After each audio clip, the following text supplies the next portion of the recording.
اعوذ باللہ من الشیطان الرجیم، بسم اللہ الرحمن الرحیم۔ آج ہم حرف مدہ کا قاعدہ تختی نمبر 4 حرف مدہ اس کا دوسرا پارٹ پڑھیں گے۔ پچھلے سبق میں ہم نے الف کے بارے میں جانا تھا، آج ہم یا کے بارے میں معلوم کریں گے کہ یا کس طریقے سے حرف مدہ پڑھی جائے گی۔ تو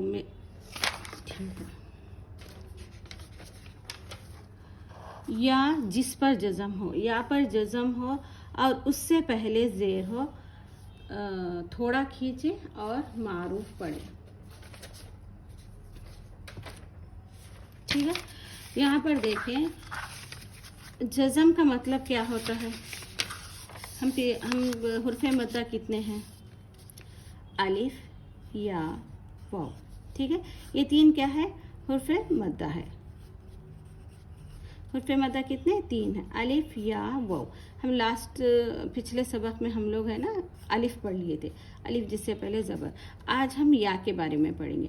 یا جس پر جزم ہو، جزم کا مطلب ہوتا ہے یہ ہے جزم جب کسی حرف پر آ جائے، کسی پر بھی آ جائے، وہ حرف تہجی میں کسی پر بھی آ جائے تو ہم اس کو کیا کریں گے؟ اس کا مطلب ہوتا ہے پیچھے والے حرف سے ملا کر پڑھنا۔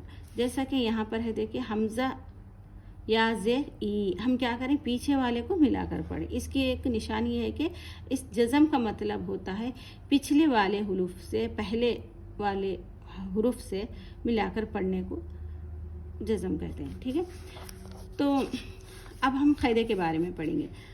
یا جس سے پہلے زیر ہو، یا سے پہلے زیر ہے نا، میں بتائی تھی نا کہ حرف تہجی میں کسی پر بھی زیر ہو، کسی پر بھی ہو، الف پہ، با پہ، کسی پر بھی جو ہو، ہمیں یہ دیکھنا ہے کہ یا سے پہلے زیر ہونا ہے۔ ٹھیک ہے، اب دیکھیں کہ یہاں پر یہ با ہے تو حرفوں کی شکل آپ کو معلوم ہوگی، با کی شکل، تا کی شکل، تو یہاں یا سے پہلے زیر ہے تو یہ کیا کہلائے گا؟ یہ حرف مدہ۔ یا سے پہلے اگر زبر ہے تو یہ حرف مدہ نہیں کہلائے گا، یہ کچھ اور دوسرا قاعدہ ہوگا۔ سمجھ میں آ رہا؟ تو یا سے پہلے ہمیں یہ دیکھنا ہے، یا سے پہلے ہمیں زیر ہونا ہے، زیر ہوئی تو ہی یہ حرف مدہ ہوگا۔ جیسا کہ حمزہ یا زیر ای، یہاں پر یا سے پہلے کیا ہے؟ زیر ہے، یہاں پر بھی زیر ہے تو یہ کیا ہے؟ یہ حرف مدہ ہے۔ اس کو ہم کیسا پڑھیں گے؟ ایک الف کی اتنا کھینچ کر پڑھیں گے۔ کس کو؟ یہ لفظ کو۔ ٹھیک ہے، حمزہ یا زیر ای، با یا زیر بی، تھوڑا ایک الف کی اتنا۔ حرف مدہ کا مطلب ہے تھوڑا کھینچ کر پڑھیں، الف یا جس سے پہلے زبر زیر پیش ہو، الف سے پہلے زبر، یا سے پہلے زیر۔ ٹھیک ہے، ہم پڑھیں گے اب۔ پہلے میں رواں پڑھوں گی، اس کے بعد ہجے۔ ای بول کے پڑھ رہے ہیں۔ ٹھیک ہے، بی، ایک الف کے اتنا کھینچنا ہے، زیادہ کھینچنا نہیں ہے، نہ ہی جلدی پڑھنا ہے آپ کو۔